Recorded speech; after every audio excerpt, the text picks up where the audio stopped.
Mi hijo murió hace 15 años en un accidente devastador. Lo vi en el ataúd, sentí su piel fría y arrojé tierra en su sepultura.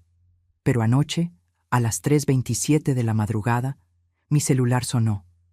Su nombre parpadeó en la pantalla, y cuando contesté, oí su voz confusa preguntando: «Mamá, ¿dónde estoy? Todo está oscuro aquí». ¿Cómo puede seguir latiendo tu corazón cuando escuchas la voz de alguien que enterraste?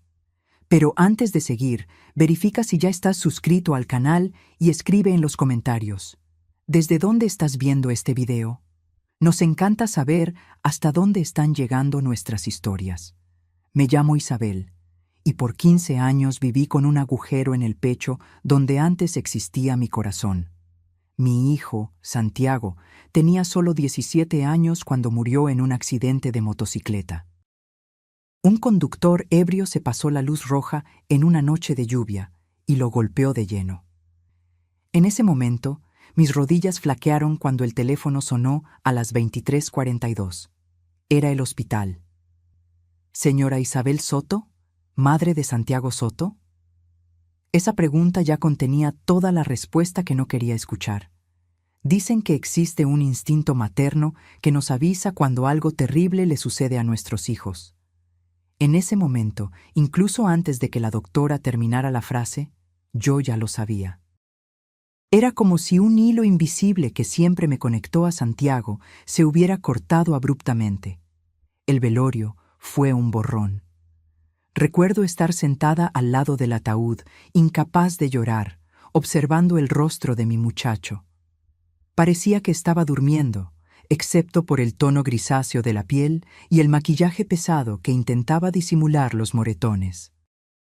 Pasé la noche entera acariciando su mano helada, esperando inútilmente que sus dedos se cerraran alrededor de los míos, como lo hacían cuando era pequeño y necesitaba protección. En el cementerio arrojé una rosa blanca sobre el ataúd mientras lo bajaban a la sepultura. El sonido de la tierra cayendo sobre la madera fue el momento en que la realidad finalmente me golpeó como un tren. Mi hijo estaba muerto. Nunca más oiría su risa ni sentiría su abrazo. Nunca lo vería graduarse, casarse o tener hijos. Todo lo que quedaba de 17 años de vida eran fotografías, ropa con su olor y recuerdos que se desvanecerían con el tiempo. El padre de Santiago no lo soportó. 6 meses después del funeral, Javier pidió el divorcio. Dijo que no podía mirarme sin recordar al hijo que perdimos. Tal vez tenía razón. Yo tampoco podía mirarlo sin sentir que faltaba alguien entre nosotros. Nuestro matrimonio de 20 años terminó con una firma en papeles fríos, otra muerte para sumar a mi colección de pérdidas. Mientras Javier siguió adelante, se casó de nuevo y tuvo otros hijos, yo me quedé atrapada en esa sepultura. La habitación de Santiago permaneció intacta, un santuario congelado en el tiempo. Su ropa todavía estaba en el armario, sus zapatillas gastadas al lado de la cama, sus libros en el estante, en el escritorio, el deber de matemáticas que nunca terminó. No podía deshacerme de nada. Cada objeto parecía contener un pedazo de él que me rehusaba a perder. Todos los domingos, sin falta, visitaba su tumba con flores frescas.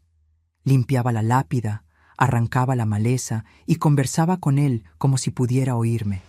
Le contaba sobre la semana, las pequeñas cosas que pasaban, las noticias del mundo. A veces llevaba un libro y leía en voz alta, porque a Santiago siempre le gustó cuando le leía antes de dormir. «Deberías seguir adelante», me decía la gente, como si fuera simple dejar atrás al hijo que creció dentro de mi vientre, como si hubiera un plazo para el luto de una madre. Intenté terapia, grupos de apoyo, antidepresivos. Nada curó esa herida. Aprendí solo a convivir con el dolor, a llevarlo como una compañera constante. Por 15 años mantuve el número del celular de Santiago activo. Pagaba la cuenta todos los meses, solo para poder llamar de vez en cuando y escuchar el mensaje de voz con su voz adolescente. «Hola, llamaste a Santiago. Deja mensaje que te devuelvo la llamada. Gracias». Aquellos segundos de audio eran como un portal a un mundo donde él todavía existía, donde su voz aún vibraba en el aire. Tal vez era locura, pero era mi manera de mantenerlo vivo. La gente siguió adelante. Sus amigos se graduaron, se casaron y tuvieron hijos. El mundo siguió girando sin Santiago en él. Yo seguí respirando, trabajando como maestra de primaria, existiendo en un limbo entre la vida y la muerte. No estaba realmente viva, solo existiendo por inercia, cumpliendo los días hasta que pudiera reunirme con mi hijo nuevamente. Fue entonces cuando sucedió. Un miércoles, 14 de agosto, 15 años después del accidente. Eran exactamente las 3:27 de la mañana cuando mi celular sonó, sacándome de un sueño inquieto.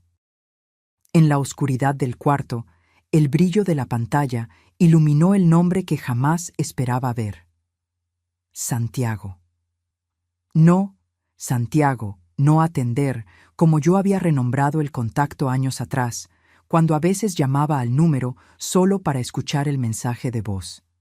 Era solo Santiago, como si alguien hubiera restaurado el contacto original.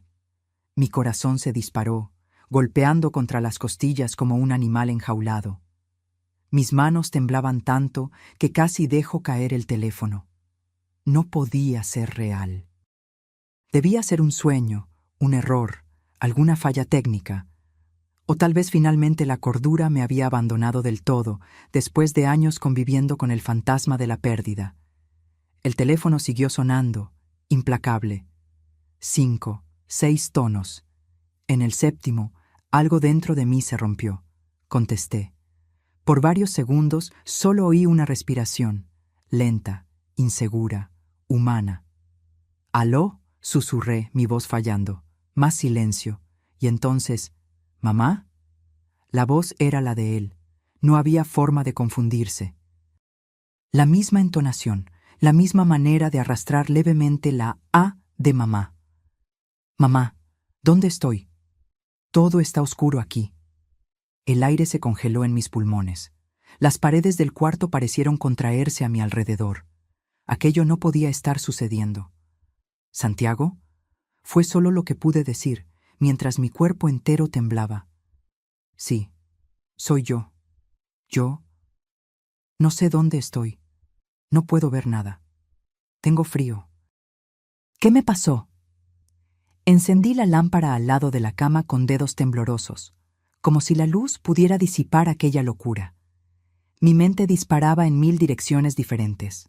Podía ser una broma cruel, alguien que había robado su número, una alucinación auditiva causada por medicamentos y noches de insomnio. Pero aquella voz la reconocería en cualquier lugar. «Santiago, ¿eres tú mismo?», pregunté, lágrimas resbalando por mi rostro. ¿Cómo es posible?» «No sé, mamá». Su voz sonaba distante, confusa. Recuerdo el accidente, recuerdo la lluvia, las luces del auto viniendo en mi dirección. Luego, nada, solo oscuridad. Y ahora estoy aquí, pero no sé dónde es aquí. No puedo ver nada. Siento como si estuviera atrapado. Un sollozo escapó de mi garganta. Me levanté de un salto, tambaleándome por el cuarto mientras sostenía el teléfono como si fuera una tabla de salvación. «Santiago, tú moriste. Hace 15 años. Yo te enterré». Silencio del otro lado. Un silencio tan denso que casi podía tocarlo. «No, mamá, no puedo estar muerto. Estoy hablando contigo. Estoy pensando. Estoy sintiendo. Solo no puedo moverme. Todo está apretado a mi alrededor». Sentí un escalofrío recorrer mi espalda, apretado, como un ataúd. Dios mío, ¿sería posible? ¿Un error en el hospital? ¿Alguien declarado muerto prematuramente? Las historias de personas enterradas vivas poblaron mi mente en un torbellino de horror. Pero no, era imposible. Lo vi en el velorio, toqué su piel fría. Fue enterrado hace 15 años. No podría estar vivo después de tanto tiempo. «¿Dónde estás ahora?», pregunté, intentando mantener la voz estable. «¿Qué ves a tu alrededor?». «Nada. Está completamente oscuro. Siento madera. Estoy acostado en algo duro. Hay un olor extraño a tierra y moho. Mamá, tengo miedo. Mi sangre se congeló en las venas. Estaba describiendo un ataúd. ¿Cómo podría saber eso? ¿Cómo podría estar consciente después de 15 años? Cálmate, mi hijo. Las palabras salieron automáticamente, el instinto materno sobreponiéndose al pánico. Voy a ayudarte. Solo dime cómo puedo encontrarte. No sé. Solo recuerdo el accidente y luego desperté aquí. Mamá, ¿cuánto tiempo dijiste que pasó? 15 años, Santiago. Mi voz falló. Tú moriste en 2010. Oí su respiración acelerar, transformándose en sollozos de desesperación. No puede ser. No puede. Yo tengo 17 años. ¿Cómo puedo haber perdido 15 años de mi vida? Me agarré a la cómoda para no caer. La situación era absurda, imposible, y aún así estaba sucediendo. La voz de mi hijo muerto, sonaba por el teléfono con la misma claridad de cuando estaba vivo. Santiago, voy a buscarte, ¿de acuerdo? Voy a encontrar una manera. Ni siquiera yo creía lo que estaba diciendo, pero la desesperación en su voz me impulsaba a prometer cualquier cosa. Solo, no cuelgues. Por favor, no cuelgues. Se está acabando la batería, mamá. El pánico era palpable en su voz. El teléfono está parpadeando. No quiero quedarme solo aquí. Espera, Santiago. ¿Cómo me estás llamando? ¿Dónde conseguiste un teléfono? Las preguntas explotaban en mi mente, buscando alguna lógica en aquella locura. Estaba en mi bolsillo, mi celular antiguo. No sé cómo todavía funciona, pero la pantalla dice que la batería está casi agotada. Su celular antiguo. El mismo que fue enterrado con él, a pedido suyo en su testamento que escribió a los 16 años, en una fase en que estaba obsesionado con su propia mortalidad. En la época, pensamos que era un capricho adolescente, pero respetamos su deseo. Santiago, escúchame. Intenté organizar mis pensamientos caóticos. ¿Te acuerdas del cementerio Jardín de Paz en Ciudad de México? Fue donde te enterramos, en el ala este, cerca del Gran Roble. Si estás en el ataúd, es allí donde estás. ¿Cementerio? Su voz tembló. ¿Estoy realmente muerto? Ya no sé, hijo, no sé lo que está pasando, pero voy para allá ahora mismo. Mamá, la batería está casi... La voz de él comenzó a entrecortarse. Miedo, por favor, ayúdame. Santiago, aguanta, voy para allá. Grité al teléfono, pero solo oí la señal de llamada terminada. Había colgado, o la batería se había agotado. Temblorosa, intenté llamar de vuelta a su número. Nada. Solo el mensaje automático diciendo que el número no existía, como si aquellos breves minutos de conversación nunca hubieran sucedido. No me detuve a pensar en la lógica o la imposibilidad de la situación. Me puse un abrigo sobre el pijama, agarré las llaves del auto y salí corriendo hacia el garaje. Eran casi las 4 de la mañana cuando manejé como una loca por las calles desiertas de Guadalajara, pasando luces rojas, el corazón latiendo tan fuerte que parecía que iba a explotar. El cementerio estaría cerrado a esa hora, pero conocía al vigilante nocturno, don Antonio. Durante años de visitas dominicales, creamos una amistad silenciosa. Él siempre me dejaba quedarme unos minutos más allá de la hora de cierre, cuando perdía la noción del tiempo, conversando con la tumba de Santiago. Estacioné de cualquier manera en la entrada del cementerio y corrí hasta la caseta. Don Antonio estaba durmiendo en una silla, pero despertó asustado con mis golpes desesperados en el vidrio. «Doña Isabel, ¿qué pasó? Son las 4 de la mañana. Necesito entrar, Antonio. Ahora. Es urgente. Es sobre mi hijo». Me miró como si hubiera perdido el juicio, y tal vez lo había. ¿Su muchacho? Pero, doña Isabel, él... Sé que parece locura, interrumpí, pero necesito ir a su tumba ahora, por favor. Algo en mi mirada desesperada debe haberlo convencido, pues asintió, tomó un manojo de llaves y una linterna. Voy con usted. No es seguro andar sola aquí de madrugada. Oh, no tuve tiempo de agradecer. Ya estaba corriendo por el camino de piedras que conocía tan bien, iluminado solo por la luz de la luna menguante. Don Antonio venía justo detrás, jadeando, intentando seguir mi paso frenético. 15 años visitando el mismo lugar crean un mapa mental preciso. Incluso en la oscuridad, yo sabría encontrar el camino hasta la tumba de Santiago. Izquierda, en el mausoleo de los Almeida, derecha en la estatua del Ángel, seguir el sendero de cipreses hasta el gran roble. Y allí, bajo la sombra del árbol centenario, estaba la lápida de mármol con su nombre. Santiago Eduardo Soto, 1993-2010. Amado hijo, eterno en nuestros corazones. Caí de rodillas delante de la sepultura, el mundo girando a mi alrededor. ¿Qué esperaba encontrar? ¿Qué estaba buscando? Una llamada de ultratumba no significaba que podría desenterrarlo y encontrarlo vivo. 15 años es demasiado tiempo. Incluso si hubiera algún error, incluso si hubiera sido enterrado vivo, pensamiento que me causaba escalofríos de horror, no habría manera de sobrevivir tanto tiempo bajo tierra.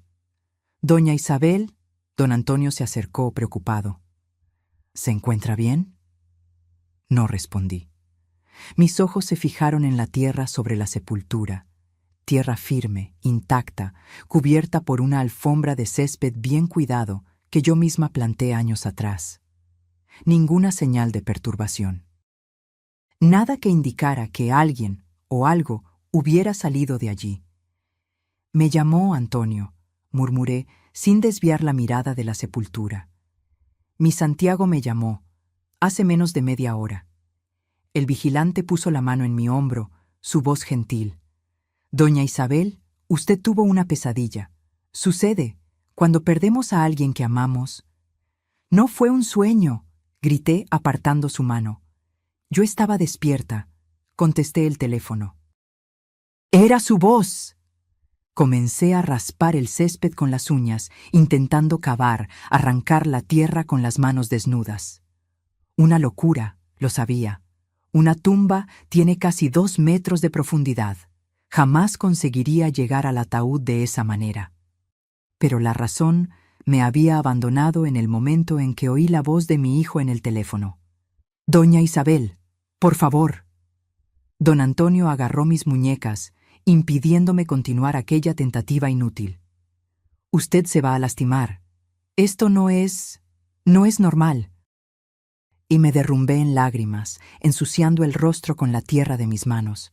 Dijo que está oscuro, dijo que está atrapado. Tiene miedo, Antonio. Sollozó incontrolablemente. ¿Cómo puedo dejarlo así? ¿Cómo? El vigilante me ayudó a levantarme, sosteniéndome mientras yo temblaba. Voy a llevarla a casa. Está muy alterada. Mañana todo se verá diferente. Pero yo sabía que no lo estaría. Nada sería como antes después de esa llamada. Si no podía desenterrar a mi hijo con mis propias manos, necesitaba encontrar otra manera de entender lo que estaba sucediendo. Su celular, murmuré mientras don Antonio me guiaba fuera del cementerio. Estaba con él en el ataúd.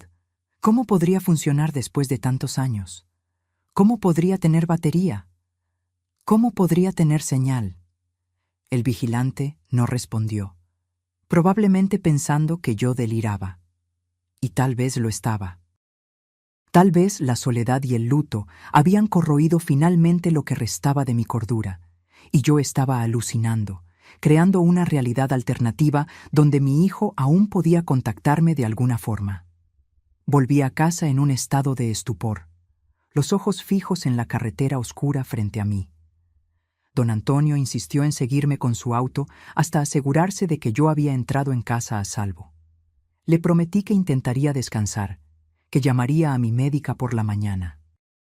Mentiras piadosas para calmar a un hombre bueno que se preocupaba por mí. Tan pronto como cerré la puerta, corrí al teléfono e intenté llamar nuevamente al número de Santiago. Nada. El mismo mensaje de que el número no existía. Intenté 10, 20 veces más. siempre con el mismo resultado. Me senté en la cocina, temblando, intentando ordenar mis pensamientos. Necesitaba ayuda. Necesitaba a alguien que creyera en mí, o al menos que fingiera creer mientras yo descubría lo que estaba sucediendo. Javier, el padre de Santiago. Si había alguien que podría entender, sería él. Incluso con nuestra relación deteriorada después del divorcio, compartíamos el amor por el hijo. Miré el reloj. 5:12 de la mañana. Demasiado temprano para una llamada normal, pero esto había dejado de ser una situación normal. Marqué su número, que aún sabía de memoria incluso después de tantos años. Después de 4 tonos, oí su voz adormilada. «Isabel, ¿eres tú? ¿Pasó algo?» «Javier». Mi voz tembló. «Necesito contarte algo. Va a parecer locura, pero necesito que me escuches». Le conté todo. La llamada, la voz de Santiago, el teléfono en el ataúd, mi ida desesperada al cementerio. Esperé que me interrumpiera, que me llamara loca, que sugiriera internamiento psiquiátrico. Pero Javier solo escuchó en silencio, respirando pesadamente al otro lado de la línea. Cuando terminé, hubo un largo momento de silencio. «¿Me crees?», pregunté finalmente, la voz pequeña e insegura. «No sé qué creer, Isabel». Su voz sonaba extrañamente controlada. «Pero sé que no inventarías algo así, no sobre Santiago. Necesito tu ayuda, necesito entender lo que está pasando. ¿Qué quieres hacer?» «Exhumar el cuerpo». Las palabras salieron antes de que pudiera pensar. «Necesito asegurarme, Javier. Necesito ver lo que está allí abajo». Más silencio. Luego, «Sabes que eso es casi imposible, ¿no? Necesitamos autorización judicial. Va a tomar tiempo.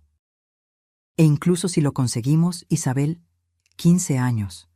No habrá mucho que ver». «Lo sé, pero necesito intentarlo. Si existe la menor posibilidad de que haya ocurrido algún error». «Estaré allí en 1 hora», dijo sorprendiéndome. «Hablaremos personalmente». Colgué el teléfono y me quedé sentada en la oscuridad de la cocina, inmóvil, intentando procesar todo lo que había sucedido en aquella madrugada surrealista. Parte de mí quería creer que fue solo un sueño vivido, que me dormí en el sofá y mi mente me jugó una broma cruel. Pero sabía que no era verdad. La llamada había sido real. La voz era la de Santiago. Mi hijo estaba intentando contactarme desde algún lugar entre la vida y la muerte. Javier llegó en menos de 1 hora, el cabello canoso despeinado, ojeras profundas bajo los ojos. Cuando abrí la puerta, vi al mismo hombre que había sido mi marido por 20 años, ahora más viejo, con líneas de expresión más profundas, pero sus ojos tenían la misma mirada, los ojos de Santiago, que había heredado de su padre. «Estás horrible», dijo, intentando suavizar la tensión con humor. «Tú tampoco estás en tu mejor momento», respondí, dejándolo entrar. Nos sentamos en la sala, el silencio pesado entre nosotros. Hacía años que no estábamos así, frente a frente, solos. Nuestros raros encuentros después del divorcio siempre sucedieron en lugares públicos, muchas veces con su nueva esposa e hijos presentes. «Cuéntame de nuevo, cada detalle», pidió él, inclinándose hacia adelante con los codos apoyados en las rodillas. Repetí toda la historia, añadiendo detalles que había olvidado la primera vez. El tono exacto de la voz de Santiago, su respiración entrecortada, la descripción de la oscuridad y del espacio apretado. «El celular», interrumpió Javier. «¿Dijiste que él tiene el celular en el ataúd?» «Sí, ¿no te acuerdas? Fue uno de los pedidos en su testamento». Javier asintió lentamente. «Recuerdo. Aquella fase extraña cuando escribió lo que quería si moría. Pensamos que era solo una fase de adolescente. No imaginábamos que él realmente moriría tan temprano», completé. «Un Nokia antiguo, ¿no era? De esos indestructibles». «Sí», concordé, recordando el teléfono azul que Santiago adoraba. «Pero aún así, Javier. 15 años bajo tierra. La batería no duraría tanto. ¿Y cómo tendría señal allá abajo? No tiene sentido, él concordó. A menos que... ¿A menos que qué? A menos que no esté realmente viniendo de la tumba. Javier se levantó, caminando por la sala inquieto. Isabel, ¿ya pensaste que puede ser otra cosa? ¿Alguien jugando contigo, tal vez? ¿Alguien que sabe sobre el celular enterrado con él? Negué con la cabeza con vehemencia. No, Javier, era su voz. Nadie conseguiría imitarla de esa manera. ¿Y quién sería tan cruel a ese punto? Javier pasó la mano por el cabello canoso, un gesto que me recordó tanto a Santiago que sentí una punzada en el pecho. Entonces, ¿qué sugieres? ¿Que nuestro hijo de alguna forma consiguió llamarte desde dentro del ataúd 15 años después de morir? Eso es... Se detuvo, escogiendo las palabras. Isabel, necesitas considerar otras posibilidades.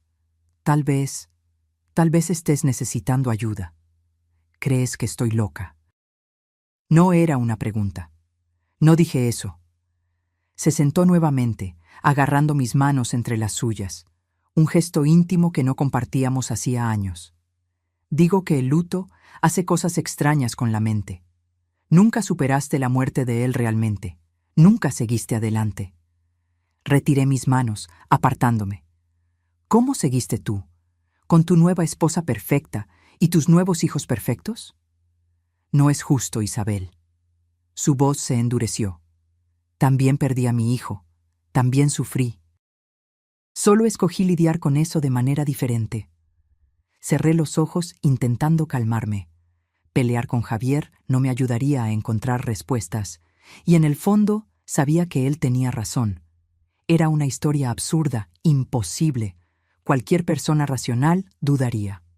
Voy a intentar llamarlo de nuevo, dije agarrando el teléfono. En tu frente, vas a ver. Marqué el número de Santiago una vez más, poniendo el altavoz. El mensaje automático sonó alto y claro. El número que usted marcó no existe. ¿Ves?, dijo Javier gentilmente. Isabel, yo... El teléfono en mi mano comenzó a vibrar, interrumpiéndolo. En la pantalla, el nombre de Santiago parpadeó nuevamente. ¡Es él!, grité casi tirando el aparato. ¿Estás viendo? ¿Estás viendo? El rostro de Javier palideció. Él estaba viendo. No había forma de negarlo. Con las manos temblorosas, contesté la llamada y puse el altavoz. ¿Santiago? Llamé, la voz apenas saliendo. Mamá. La voz de él sonó distante, entrecortada, como si la conexión estuviera mala. Mamá, conseguí cargar un poco el celular. Hay una luz ahora. Javier llevó la mano a la boca, los ojos abiertos de shock. Él estaba escuchando la misma voz que yo. Santiago, llamé más fuerte. Tu padre está aquí conmigo, estamos en altavoz. ¿Papá? La voz de él pareció más alerta. ¿Papá? ¿Eres tú? Javier tragó saliva, lágrimas en los ojos. Sí, hijo, soy yo. ¿Qué me está pasando? ¿Por qué están diciendo que estoy muerto? Yo recuerdo el accidente, pero luego... Todo es confuso. Miré a Javier sin saber qué decir. ¿Cómo explicarle a alguien que está muerto hace 15 años? Santiago. Javier tomó la iniciativa, la voz embargada. Dijiste que hay una luz ahora. ¿Qué estás viendo? Hay un tipo de linterna aquí. Estaba en el bolsillo de mi abrigo junto con el celular. No sé cómo todavía funciona, pero puedo ver un poco ahora. Estoy en una caja de madera. Es pequeña. Apenas puedo moverme. Sentí la sangre congelarse en las venas. Estaba describiendo el ataúd. ¿Qué más ves?, preguntó Javier, agarrando mi mano con fuerza. Hay un forro de tela, blanco, y estoy usando... Espera, no es mi ropa, es un traje. Nunca tuve un traje así. La ropa del funeral. El traje que compramos para que fuera enterrado. Javier y yo intercambiamos miradas de horror. Santiago, mi voz tembló. Intenta empujar la tapa. Ve si puedes abrirla. Oímos sonidos de esfuerzo, gemidos. No puedo. Está muy pesado. Parece que hay algo encima. Tierra, tal vez. Javier tomó el teléfono de mi mano, acercándolo más a su rostro. Santiago, escúchame. Necesitamos entender lo que está pasando. ¿Cuánto tiempo llevas consciente ahí? No sé. La voz de él sonaba frustrada. Es como si acabara de despertar de un sueño largo y confuso. Recuerdo partes de mi vida, de la escuela, de los amigos, de ustedes. Pero hay muchas cosas borrosas. Es como si hubiera dormido por mucho tiempo. ¿Y el accidente? ¿Qué recuerdas? Estaba lloviendo. Volviendo de la casa de Juliana, la moto patinó en la curva. Vi los faros viniendo en mi dirección, muy rápido. Luego, dolor. Mucho dolor. Y entonces, nada. Hasta despertar aquí, en la oscuridad. La descripción coincidía exactamente con lo que sabíamos del accidente. Los informes policiales, los testimonios de los testigos. Santiago, llamé, tomando el teléfono de vuelta. ¿Cuál es la última fecha que recuerdas? 10 de marzo de 2010, un miércoles. Tenía examen de física al día siguiente. Javier y yo nos miramos nuevamente. 10 de marzo de 2010, el día del accidente. Exactamente 15 años atrás. ¿Y recuerdas? Dudé, sin saber cómo preguntar. ¿Recuerdas haber muerto? Silencio del otro lado. Apenas su respiración irregular. No sé. Su voz era casi un susurro ahora. Recuerdo el dolor, luego una sensación de flotar, como si estuviera siendo jalado hacia arriba. Luces brillantes, voces que no reconocí. Y luego, oscuridad, hasta despertar aquí. Mamá, papá, ¿estoy de verdad muerto? ¿Cómo responder a eso?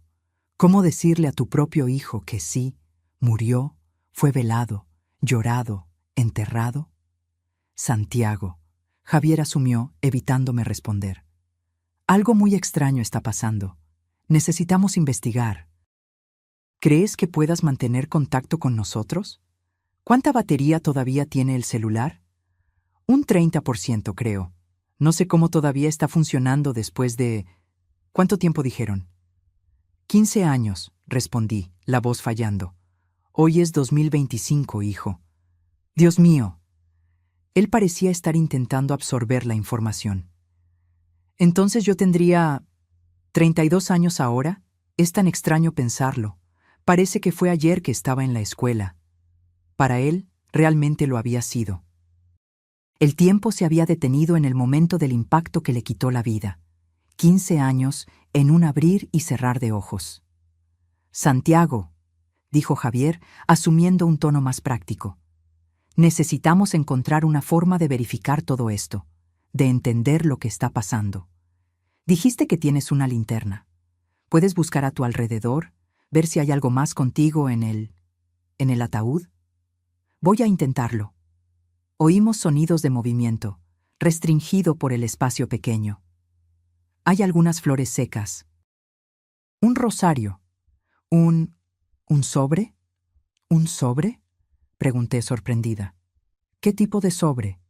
Parece una carta. Tiene mi nombre escrito en ella. La letra es tuya, mamá. La carta. Lo había olvidado completamente. La noche antes del funeral, escribí una carta de despedida para Santiago y pedí que la pusieran en el ataúd con él. Un último mensaje para mi hijo. Palabras que no tuve oportunidad de decir mientras él estaba vivo. ¿Puedes abrirla?, pregunté, recordándome el contenido íntimo y doloroso de aquella carta escrita en el auge de la desesperación. Sí, la estoy abriendo. Mi querido Santiago. Él comenzó a leer en voz alta. Si existe un mundo más allá de este, sé que estás leyendo estas palabras y sintiendo todo el amor que tu mamá tiene por ti. Continuó leyendo, y cada palabra era como un cuchillo perforando mi corazón. Palabras escritas 15 años atrás, en una noche de dolor insoportable, ahora volviendo a mí en la voz del propio hijo a quien fueron dirigidas. Y un día, cuando mi hora llegue, estaremos juntos de nuevo. Hasta entonces, voy a amarte y extrañarte en cada respiración. Tu mamá, para siempre. La voz de él falló al terminar la lectura. «Tú escribiste esto para mí». «Sí», confirmé, lágrimas resbalando libremente por mi rostro. «La noche antes de tu funeral». «Entonces es verdad», la voz de Santiago sonó abatida. «Estoy realmente muerto, enterrado. Pero entonces, ¿cómo estoy consciente? ¿Cómo estoy hablando con ustedes?». Era la pregunta que nos atormentaba a todos. Una pregunta para la cual no teníamos respuesta. «No sé, hijo», respondió Javier, pasando el brazo alrededor de mis hombros en un gesto protector que me tomó por sorpresa. «Pero vamos a descubrirlo. Te lo prometo. No vamos a dejarte solo en esto». «La batería se está agotando de nuevo», Santiago dijo, la voz súbitamente alarmada. «Solo tengo un 10% ahora. Se va a apagar pronto». «Santiago, escucha», hablé rápidamente. «Vamos a intentar descubrir lo que está pasando. Vamos a ver una forma de ayudarte. Solo no te desesperes, ¿está bien? Estamos aquí. Vamos a encontrarte, de alguna forma». «Tengo miedo, mamá», él susurró, sonando de repente como el niño que solía correr a mi cama durante las tormentas. «Tengo miedo de quedarme solo en la oscuridad cuando la batería se acabe. Tengo miedo de que no consigan encontrarme». «Vamos a encontrarte», prometí, aunque no tenía idea de cómo cumplir esa promesa. «Solo aguanta. Intenta ahorrar la batería. Solo llama si es muy importante. ¿De acuerdo?» «Ok», él concordó, la voz débil. «Papá, mamá, los amo». «También te amamos, hijo», respondimos al unísono, como en los viejos tiempos cuando era niño e íbamos a acostarlo. La llamada se terminó abruptamente. La pantalla del celular volvió a la normalidad, como si nada extraordinario hubiera sucedido. Pero las lágrimas en los ojos de Javier confirmaban que él también había oído. No era una alucinación. No era locura. De alguna forma, nuestro hijo nos estaba contactando de ultratumba. «¿Qué hacemos ahora?», pregunté, secando las lágrimas con el dorso de la mano. Javier se levantó, caminando por la sala, el cerebro analítico de ingeniero claramente trabajando a todo vapor. «Necesitamos ser metódicos. Primero, establecer los hechos. ¿Qué sabemos con certeza? Sabemos que Santiago murió hace 15 años. Sabemos que lo enterramos. Sabemos que, de alguna forma, está consciente y consiguió llamarnos. ¿Y qué significa eso?». Javier se frotó el rostro, pareciendo súbitamente mucho más viejo. «Es imposible que esté vivo en el ataúd, Isabel». «¿Después de 15 años?» «Lo sé». Me estremecí al pensar en las implicaciones. «¿Entonces qué? ¿Fantasma? ¿Alma en pena? ¿Algún tipo de conciencia residual?». Javier siempre fue el más escéptico entre nosotros, un hombre de ciencia que creía solo en lo que podía ver y tocar. Verlo ahora, considerando posibilidades sobrenaturales, mostraba cuánto aquella llamada lo había afectado. «No sé, pero sé que necesitamos ayuda». Agarró el teléfono. «Voy a llamar a Andrés». Andrés Mendoza. El mejor amigo de Javier desde los tiempos de la universidad. Un patólogo forense que trabajaba en la morgue de la ciudad. Alguien que entendería los aspectos científicos de la situación. «¿Crees que es buena idea involucrar a más personas?», cuestioné nerviosa. «¿Y si él cree que estamos locos?». Andrés me conoce lo suficiente como para saber que no inventaría algo así. Javier ya estaba marcando. «Necesitamos a alguien que entienda la parte científica. Y también vamos a necesitar algún tipo de autorización para exhumar el cuerpo». La palabra exhumación hizo que mi estómago se revolviera. La idea de desenterrar a Santiago, de ver lo que quedó de él después de 15 años, era demasiado perturbadora. «¿De verdad crees que debemos hacer eso?», pregunté, la voz baja. Javier me miró con una seriedad que no veía hacía años. «Si fueras tú en su lugar, atrapada en algún lugar entre la vida y la muerte, ¿no querrías que hiciéramos todo a nuestro alcance para ayudarte?». Él tenía razón. Si existía alguna posibilidad de ayudar a nuestro hijo, necesitábamos intentarlo, no importa cuán perturbadora fuera la idea. Andrés salió poco después, prometiendo iniciar inmediatamente el proceso para la autorización de exhumación. Javier decidió quedarse conmigo, instalándose en el sofá de la sala. Era extraño tenerlo nuevamente en la casa que compartimos por tantos años, la casa donde criamos a nuestro hijo, la casa que él abandonó cuando el luto se volvió insoportable. La noche cayó, trayendo consigo una oscuridad que parecía más densa, más opresiva de lo normal. Ninguno de nosotros conseguía dormir. Nos quedamos en la sala, Javier en el sofá, yo en el sillón, el silencio pesado entre nosotros, roto solo por el ruido ocasional de la ciudad afuera. «Todavía guardas sus cosas, ¿no es así?», Javier preguntó súbitamente, mirando hacia el pasillo que llevaba al cuarto de Santiago. «Sí», admití. «No cambié nada». Él asintió, sin juicio. «¿Puedo ver?». Lo guié por el pasillo hasta el cuarto que permaneció intacto por 15 años. Abrí la puerta lentamente, como si temiera despertar a alguien. El olor a moho y tiempo detenido nos recibió. Las cortinas estaban cerradas, pero encendí la luz, revelando el santuario que había construido para mi hijo. La cama aún hecha con la manta de Batman que él adoraba, incluso siendo cosa de niños para un adolescente de 17 años. El escritorio con los libros escolares apilados, un deber de matemáticas inacabado en el cuaderno abierto, pósteres de bandas de rock en las paredes, un par de zapatillas gastadas al lado de la cama, la guitarra en la esquina, cubierta de polvo, silenciada por el tiempo. Javier se quedó parado en la puerta, absorbiendo todo. Vi sus manos temblar levemente. «Tú me acusaste de seguir adelante demasiado rápido», dijo bajito. «Tal vez tengas razón, pero tal vez sea porque no conseguí hacer esto. No conseguí preservar las memorias como tú hiciste». Caminó lentamente por el cuarto, tocando los objetos con reverencia. Se detuvo delante del estante de trofeos, natación, ajedrez, competencias científicas.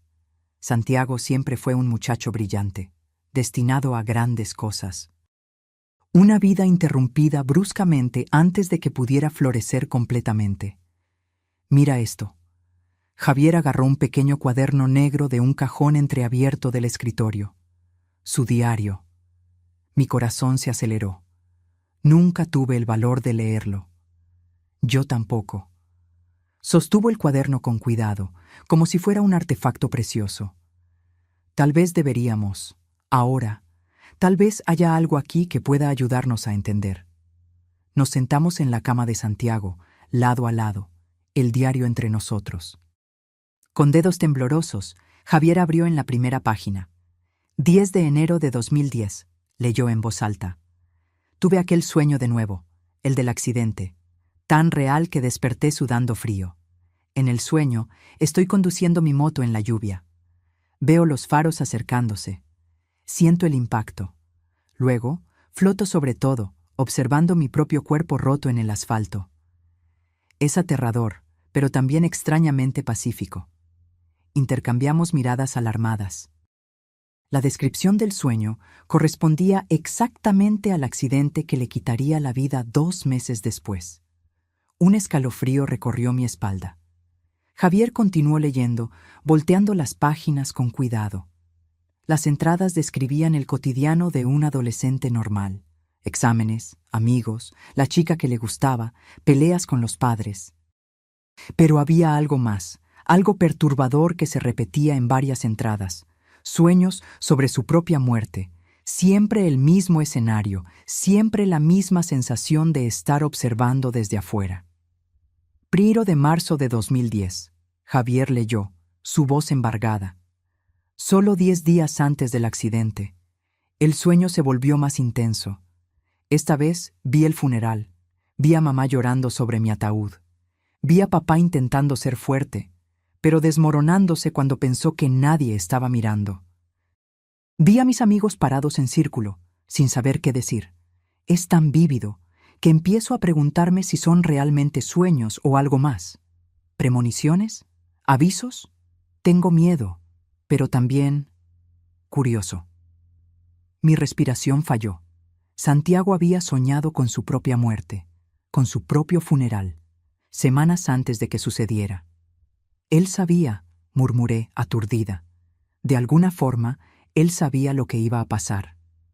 Javier volteó a la última entrada. Era del 10 de marzo de 2010, el día del accidente. Hoy es el día. No sé cómo estoy tan seguro, pero lo estoy.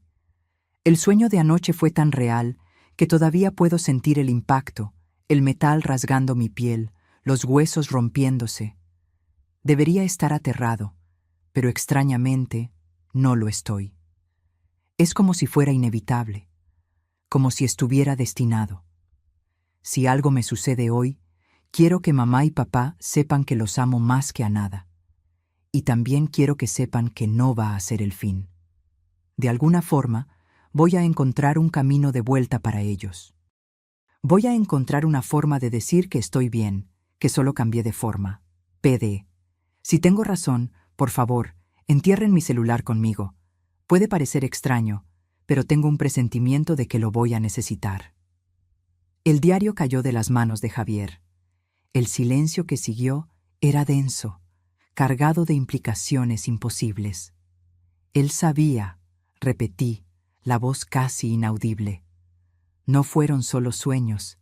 Él vio el futuro y sabía que de alguna forma, un día, iba a contactarnos. El celular, Javier murmuró. Él pidió ser enterrado con el celular porque sabía que iba a usarlo para comunicarse con nosotros. La comprensión de lo que estaba sucediendo comenzaba a formarse en nuestras mentes, todavía nebulosa, todavía incompleta, pero con contornos más definidos. Santiago, de alguna forma, había previsto su propia muerte. Se había preparado para ella. Y ahora, 15 años después, estaba cumpliendo su promesa de encontrar un camino de vuelta para nosotros. Como si respondiera a nuestros pensamientos, mi celular sonó. El nombre de Santiago parpadeó en la pantalla. Contestamos juntos, Javier inclinándose para escuchar. ¿Santiago? Llamé, el corazón a saltos. Mamá, papá. La voz de él sonó diferente ahora, más firme, más segura. Ustedes están en mi cuarto, ¿verdad? Acaban de leer mi diario. Me quedé paralizada de shock. ¿Cómo sabes eso? Puedo verlos, él respondió calmadamente. No sé cómo explicarlo. Es como si estuviera en dos lugares al mismo tiempo. Todavía estoy aquí, en la oscuridad, pero también puedo observar, como en los sueños que yo tenía. Javier tomó el teléfono, los ojos abiertos de shock. Santiago, ¿estás diciendo que puedes vernos ahora? ¿En este momento? Sí. Mamá está usando aquella blusa azul que le di en el Día de las Madres hace muchos años. Tú estás sosteniendo mi trofeo de natación del campeonato estatal. Era verdad. Javier acababa de agarrar el trofeo del estante mientras hablábamos. No había forma de que Santiago supiera eso a menos que pudiera realmente vernos. Dios mío, susurró Javier. Esto es aterrador, lo sé, Santiago completó. Para mí también lo es. Estoy aprendiendo a controlar esto. Al principio era solo oscuridad, pero ahora es como si pudiera proyectar mi conciencia hacia afuera, ver cosas, oír cosas. ¿Puedes ver a otras personas además de nosotros? Pregunté, intentando comprender el alcance de esa habilidad imposible. Sí. Consigo ver a Andrés en la comisaría ahora, llenando formularios. Están tramitando la exhumación, ¿no es así? Un escalofrío recorrió mi espalda. ¿Cómo sabía sobre Andrés? ¿Cómo sabía sobre la exhumación? Santiago, ¿qué te está pasando? Preguntó Javier, la voz temblorosa. ¿Estás muerto? ¿Vivo? ¿Qué? Hubo una pausa antes de la respuesta. No sé exactamente. Mi cuerpo está aquí, pero no está vivo en el sentido normal. Está preservado, de alguna forma, como si el tiempo se hubiera detenido para él, pero mi conciencia está en otro lugar, en muchos lugares al mismo tiempo. Esto es imposible, murmuró Javier, el ingeniero racional luchando contra las evidencias sobrenaturales. Muchas cosas son imposibles hasta que suceden, respondió Santiago. Mamá siempre decía eso, ¿recuerdas? Era verdad. Era una de mis frases favoritas cuando Santiago era niño y decía que algo era imposible. Hijo, pregunté, intentando encontrar sentido a todo aquello. ¿Por qué ahora? ¿Por qué esperar 15 años para contactarnos? No esperé. Su voz sonó casi sorprendida. Para mí, fue como despertar de un sueño largo. No me di cuenta de que tanto tiempo había pasado, pero ahora que estoy despierto, puedo sentir el tiempo de otra forma. Puedo ver lo que perdí. Puedo ver cómo ustedes sufrieron.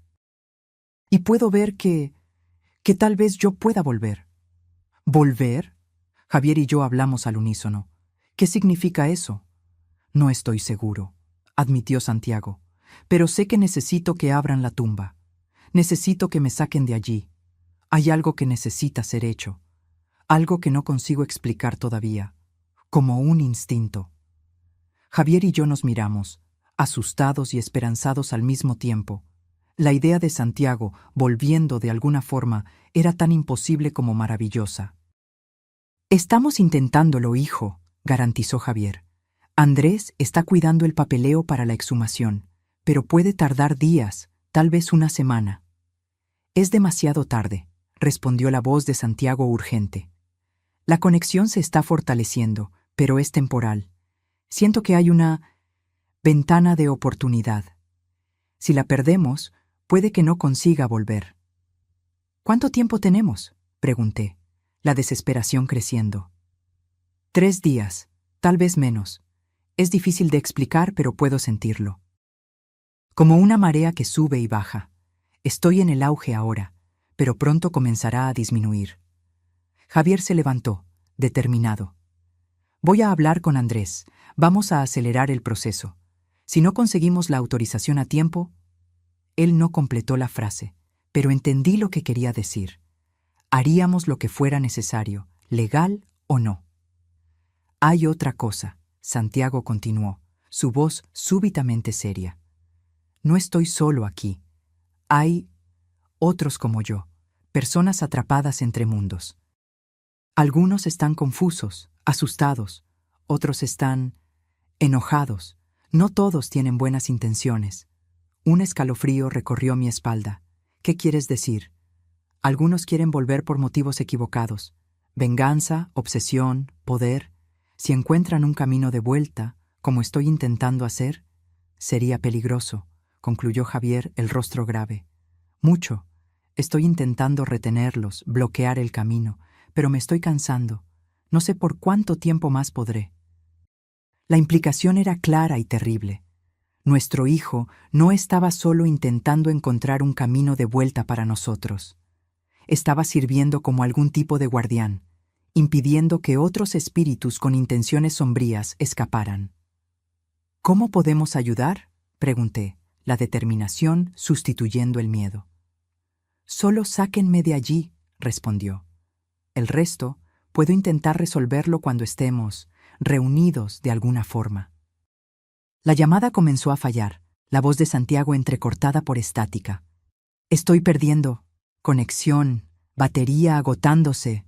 ¡Santiago!, grité al teléfono. ¡Aguanta! Vamos a buscarte.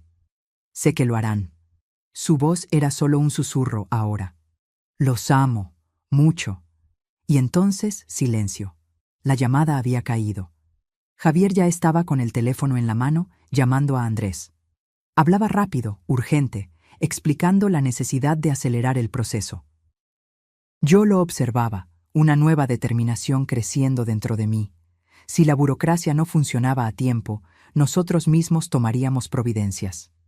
Las próximas 24 horas fueron una carrera contra el tiempo. Andrés usó toda su influencia en la morgue y en el departamento de policía para acelerar la autorización. Javier movilizó a antiguos colegas de trabajo, algunos con conexiones políticas. Yo permanecí en casa, esperando nuevas llamadas de Santiago, el teléfono siempre al alcance, el volumen al máximo. Él no llamó de nuevo ese día, ni al día siguiente. La ansiedad crecía a cada hora que pasaba. Andrés nos garantizó que la autorización saldría en 48 horas. Rápido para los estándares burocráticos, pero aún así, potencialmente demasiado tarde de acuerdo con el aviso de Santiago. En la mañana del tercer día, Javier y Andrés llegaron con noticias. La autorización sale esta tarde, explicó Andrés, el rostro cansado de quien no dormía hacía días. Programaron la exhumación para mañana temprano. Es demasiado tarde, respondí, recordando el aviso de Santiago. Dijo 3 días, a lo sumo. Hoy es el tercer día. Javier y Andrés intercambiaron miradas significativas. Tenemos un plan alternativo. Javier habló bajo, como si temiera ser oído. No es legal, pero... El vigilante del cementerio, completó Andrés. Don Antonio. Él concordó en dejarnos entrar esta noche, después del cierre. Traerá el equipo necesario. Haremos todo discretamente. ¿Y después? Pregunté. Incluso si conseguimos abrir el ataúd, ¿qué haremos? No podemos simplemente llevarnos lo que sea que encontremos allí. Un paso a la vez, respondió Javier. Primero, necesitamos ver lo que hay allí dentro, entender lo que Santiago quiso decir con volver. Pasamos el día en un estado de ansiedad contenida, preparándonos para la noche. Andrés trajo ropa oscura para todos, linternas, herramientas. Javier preparó un auto con documentos falsos en caso de que fuéramos detenidos por la policía. Yo empaqué comida, agua, mantas, actuando más por instinto materno que por lógica. A las 22 horas, el cementerio ya estaba cerrado hacía una hora. Condujimos en silencio hasta allí, cada uno perdido en sus propios pensamientos. Don Antonio nos esperaba en el portón trasero, el rostro sombrío pero determinado. «Tengo todo listo», dijo bajito. «Las herramientas están escondidas cerca de la tumba. Nadie viene aquí a esta hora, pero necesitamos ser rápidos y silenciosos». El cementerio de noche era un lugar completamente diferente. Las sombras parecían moverse entre las tumbas y el silencio era roto solo por el ocasional ulular de un búho o el susurro de las hojas al viento. Seguimos a don Antonio por caminos laterales, evitando los senderos principales donde la luz de la luna nos hacía más visibles. La tumba de Santiago, bajo el gran roble, parecía esperarnos. Al lado de él, escondida bajo arbustos, estaba una pala hidráulica pequeña, el tipo usado para obras menores en espacios restringidos. La conseguí prestada del equipo de mantenimiento, explicó don Antonio. Nos ahorrará horas de trabajo manual. Andrés y Javier se pusieron inmediatamente a trabajar, operando la pequeña máquina con cuidado para minimizar el ruido.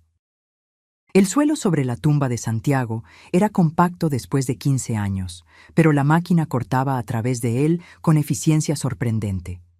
Yo me quedé de guardia, los ojos atentos a cualquier movimiento, los oídos agudos para cualquier sonido que no perteneciera a la noche. Mi celular estaba en el bolsillo, silencioso pero listo para cualquier nuevo intento de contacto de Santiago. Después de casi una hora de trabajo, la pala hidráulica golpeó algo sólido. El sonido de la máquina contra madera hizo que mi corazón saltara. El ataúd. Apagando la máquina, anunció Javier en un susurro. Ahora necesitamos trabajar con las manos. Los 3 hombres agarraron palas manuales y comenzaron a limpiar cuidadosamente la tierra alrededor del ataúd, revelando sus contornos.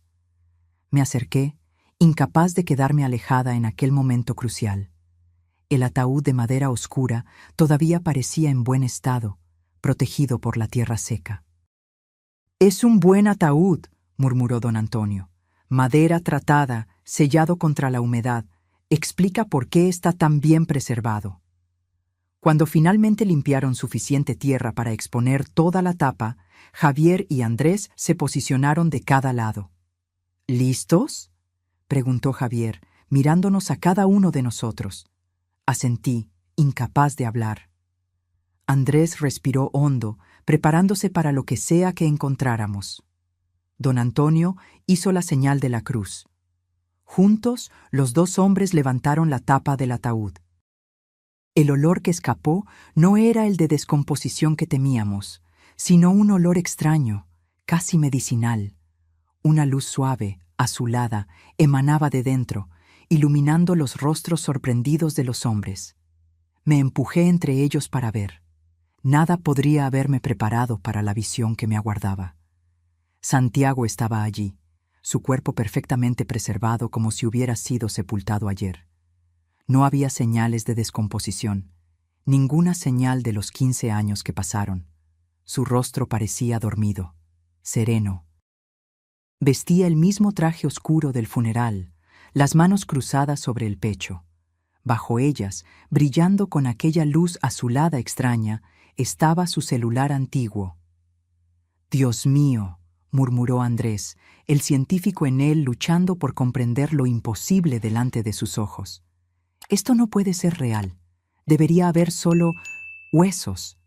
Javier extendió la mano temblando, tocando el rostro de nuestro hijo. Él está tibio, no frío como un cadáver, ni caliente como una persona viva, simplemente tibio. La visión era tan surrealista, tan fuera de cualquier lógica o ciencia conocida, que por un momento ninguno de nosotros consiguió moverse. Era como si el tiempo hubiera sido suspendido dentro de aquel ataúd, preservando a Santiago exactamente como era el día de su funeral. Lentamente me moví hacia adelante y toqué su rostro. La piel estaba firme, elástica, como la de una persona viva, pero no había pulso, no había respiración visible. Apenas aquella extraña temperatura intermedia, ni viva ni muerta. «El celular», señalé, «está brillando». Era verdad. El pequeño Nokia azul bajo sus manos emitía aquella luz sobrenatural que iluminaba el interior del ataúd. Cuando me incliné para tocarlo, la pantalla se encendió por cuenta propia, exhibiendo un mensaje. «Sácame de aquí. Llévame a casa. Tengo poco tiempo». No dudamos. Javier y Andrés, con la ayuda de don Antonio, removieron cuidadosamente el cuerpo de Santiago del ataúd. Estaba más ligero de lo que debería, como si la materia de su cuerpo hubiera sido parcialmente sustituida por algo menos denso, menos físico. Juntos, envolvimos a Santiago en la manta que yo había traído y lo cargamos de vuelta al auto. El celular en su mano continuaba brillando, ahora pulsando como un corazón, el ritmo acelerando a medida que nos alejábamos del cementerio. Nadie habló durante el trayecto. ¿Qué podríamos decir delante de algo tan más allá de nuestra comprensión? Decidimos llevarlo a mi casa, la casa donde él creció, el último lugar donde vivió. Parecía lo correcto. Andrés y don Antonio nos ayudaron a cargarlo hacia adentro, colocándolo gentilmente en su propia cama, en el cuarto que había permanecido intacto por 15 años. «Nunca vi nada parecido en toda mi carrera», murmuró Andrés, aún examinando el cuerpo inmóvil de Santiago. «No hay señales vitales convencionales, pero tampoco hay rigidez cadavérica o cualquier señal de descomposición. Es como si estuviera en un estado completamente diferente de la materia». El celular en la mano de Santiago parpadeó nuevamente, exhibiendo un nuevo mensaje. Agua, luz del sol, música. Nos miramos confusos hasta que comprendí. Nos está diciendo lo que necesita. Rápidamente, traje un vaso de agua y lo presioné contra sus labios. Para nuestra sorpresa, pareció absorber el líquido, aunque no hubo movimiento de su garganta. Abrí las cortinas, permitiendo que la luz de la luna bañara su rostro. Javier encontró la vieja radio en la mesita de noche y la encendió en una estación que tocaba música clásica, el tipo que a Santiago siempre le gustó. El celular parpadeó nuevamente. «Gracias. Ahora necesito descansar. Mañana». Andrés y don Antonio partieron poco después, prometiendo regresar por la mañana. Ambos juraron guardar secretos sobre lo que habían presenciado. Javier y yo permanecimos en el cuarto de Santiago, uno a cada lado de la cama, observando a nuestro hijo en su estado imposible, ni vivo ni muerto. «¿Qué va a pasar ahora?», susurré, sosteniendo la mano inerte pero extrañamente tibia de Santiago. Javier negó con la cabeza. «No sé, estamos en territorio desconocido, pero él pidió traerlo a casa y lo hicimos. Ahora necesitamos confiar en él». Pasamos la noche en vigilia silenciosa. En algún momento me dormí en la silla al lado de la cama. Soñé con Santiago, no el adolescente que había perdido, sino un hombre adulto, como habría sido si hubiera vivido. En el sueño, él sonreía y decía: «Ya casi es la hora, mamá, solo un poco más». Desperté al amanecer con un extraño zumbido llenando el cuarto. Javier también había despertado, mirando a su alrededor, confuso.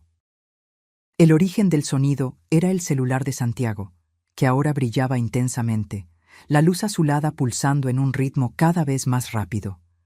Lentamente, casi imperceptiblemente al principio, el cuerpo de Santiago comenzó a cambiar. La piel, que antes tenía una palidez mortal, ganaba color.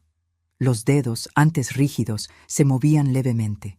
Los ojos, cerrados por 15 años, temblaban bajo los párpados como en un sueño profundo.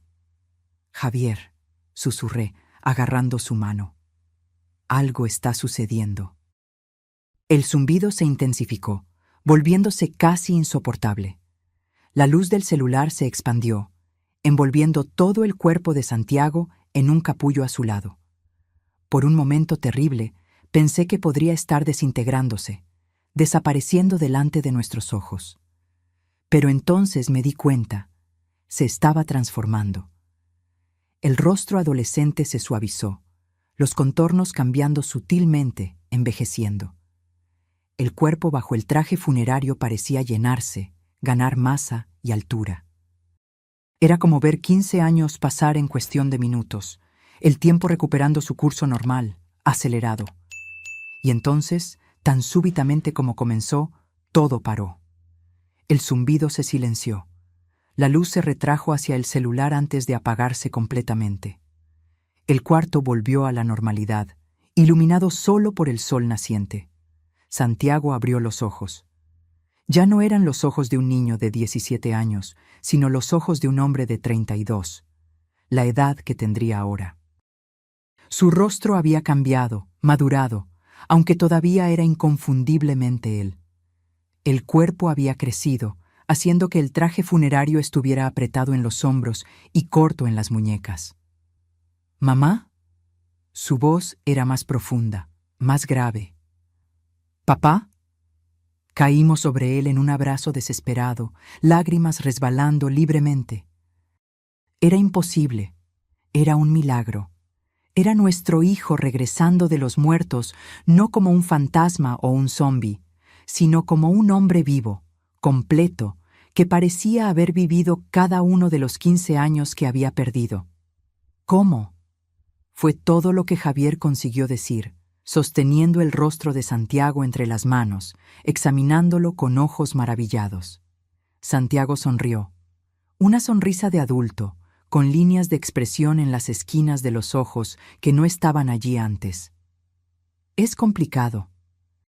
Yo mismo no lo entiendo completamente». Intentó sentarse y lo ayudamos, notando cómo se movía con la cautela de quien no usa el cuerpo hacía mucho tiempo.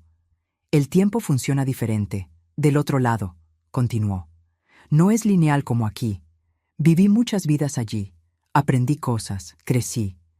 Cuando me di cuenta de que había un camino de vuelta, que podría regresar si las condiciones eran correctas». Miró el celular, ahora común y ordinario en su mano. Este fue el eslabón.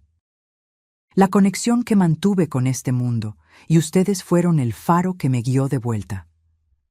«¿Pero cómo es esto posible?», pregunté, aún incapaz de creer completamente en el milagro delante de mí. «La ciencia de ustedes todavía no tiene palabras para esto», Santiago respondió gentilmente. «Dimensiones paralelas, tal vez. O estados alternativos de conciencia. Lo importante es que estoy aquí. Volví. No exactamente como era, pero...».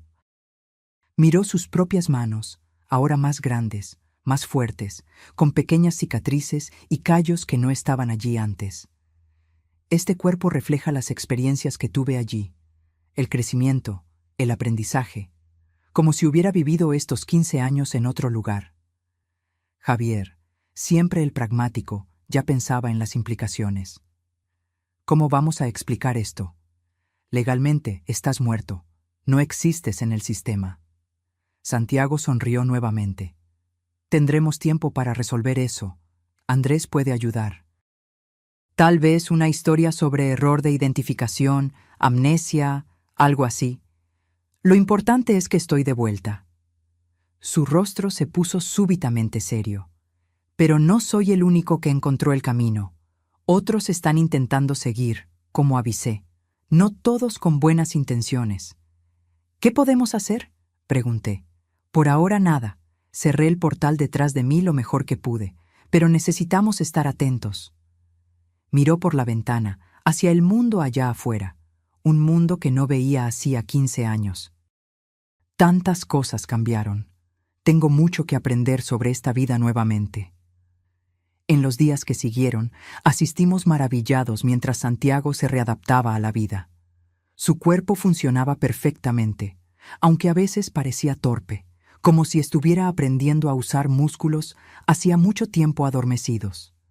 Su mente estaba afilada, absorbiendo informaciones con velocidad impresionante, adaptándose a los cambios tecnológicos y sociales de los últimos 15 años. Andrés ayudó con la parte legal, creando una historia elaborada de identificación equivocada y amnesia prolongada. No era perfecta, pero con sus conexiones y un poco de manipulación de registros, consiguió establecer una nueva identidad para Santiago. No como alguien resucitado de los muertos, sino como alguien que nunca realmente murió. En cuanto a mí, pasé de madre enlutada a madre de un hijo adulto en cuestión de días. Era extraño, desorientador, maravilloso. Santiago ya no era el muchacho que perdí, sino un hombre complejo, con conocimientos y habilidades que trascendían su educación terrenal. A veces lo encontraba mirando hacia el horizonte con una expresión distante, como si estuviera viendo cosas que ninguno de nosotros podría comprender. En esos momentos me daba cuenta de que parte de él todavía estaba conectada al otro lado, al lugar misterioso donde su conciencia había residido por 15 años. Una noche, sentados en el porche observando las estrellas, le pregunté si extrañaba aquel lugar. A veces, admitió, era pacífico allí, de cierta forma, sin limitaciones físicas, sin el peso del tiempo lineal, pero faltaba algo esencial. ¿Qué?, pregunté. Él sonrió, aquel sonrisa que era al mismo tiempo familiar y nueva. Esto, humanidad, conexión. La belleza de estar vivo, con todas sus imperfecciones y desafíos. Vale la pena estar aquí, incluso sabiendo que un día tendré que partir nuevamente. Sostuve su mano, más grande, más fuerte, más callosa que la mano del muchacho que enterré, pero aún así, inconfundiblemente la mano de mi hijo. Cuando ese día llegue, estaré lista para dejarte ir, prometí. Esta vez, sabré que no es un adiós para siempre. Santiago asintió, sus ojos reflejando la sabiduría de alguien que vivió entre mundos. Nunca es un adiós para siempre, mamá, solo un hasta pronto. Enterré a mi hijo hace 15 años, visité su tumba religiosamente cada domingo, mantuve su cuarto intacto como un santuario a su memoria. Y entonces, en una noche común, mi teléfono sonó con una llamada del más allá. Hoy, él está sentado a mi lado, no como el muchacho que perdí, sino como el hombre que se convirtió en otro plano de existencia. La muerte, aprendí, no es el fin de la historia. A veces, es solo el comienzo de una nueva y extraordinaria jornada. Ahora, si te gustó esta historia, haz clic en suscribirte y dime en los comentarios, ¿qué parte te dejó con la boca abierta? Y no olvides hacerte miembro para tener acceso a videos exclusivos que no publico aquí. Te espero allí.